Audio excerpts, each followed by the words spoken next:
અહીં ઉપસ્થિત સર્વને માતૃપિતૃ દિવસની હાર્દિક શુભકામનાઓ। હું આજે આપણા માતા પિતા વિશે થોડુંક કહેવા જઈ રહી છું। તે તો તમને સૌને સાંભળવા નમ્ર વિનંતી।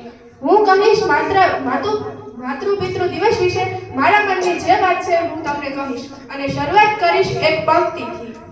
फूल कभी बार बार नहीं खिलते, फूल कभी बार बार नहीं खिलते, जीवन कभी बार बार नहीं मिलता।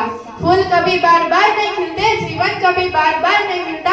मिलने पर तो लाखों लोग मिल जाते हैं, लेकिन हजारों गलतियां माफ करने वाले माता पिता नहीं मिलते, माता पिता नहीं मिलते। माता અને પિતા ભણેલા હોય કે ના હોય પણ તે હંમેશા એમ કહેવા માંગે છે કે મારા બાળકો મારા કરતા પણ આગળ જાય અને જે વસ્તુઓ જોઈ કે મેં નથી જોઈ। અને માતા પિતા ભણેલા હોય કે ના હોય પણ તે પોતાના બાળકને એટલું જ્ઞાન આપે છે કે જે દુનિયામાં કોઈ પણ નથી આપી શકતું। અને બાળકનું સાચું જીવન તે જ સિદ્ધ કરે છે કે જેનું નામ મા-બાપ। મા-બાપ હંમેશા પોતાના પુત્ર અથવા પુત્રીનું સારું જ વિચારતા હોય છે। લોકો મંદિરની માને ચુંદડી ઉડાડે છે અને પોતાની માને કડવા વેર કહે છે, તો એ ક્યાંની વાત સારી કહેવાય? એ તો ઉલટું ખરાબ જ કહેવાય ને।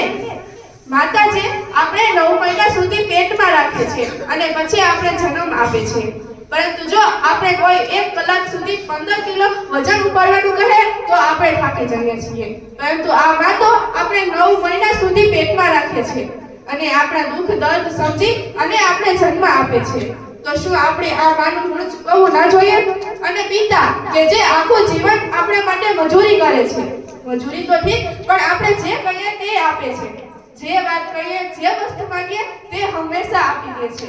તો શું આ પિતા માટે આપણે એનું ઋણ ન ચૂકવવું જોઈએ?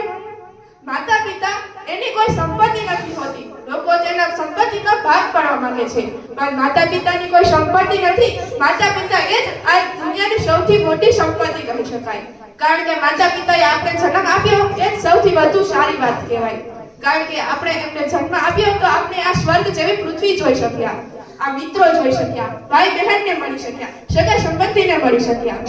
તો અંતમાં તો હું માતા પિતા વિશે કહેતા એટલું જ કહીશ કે દીપ પ્રગટે તો અંધારું દૂર થઈ જાય, અગરબત્તી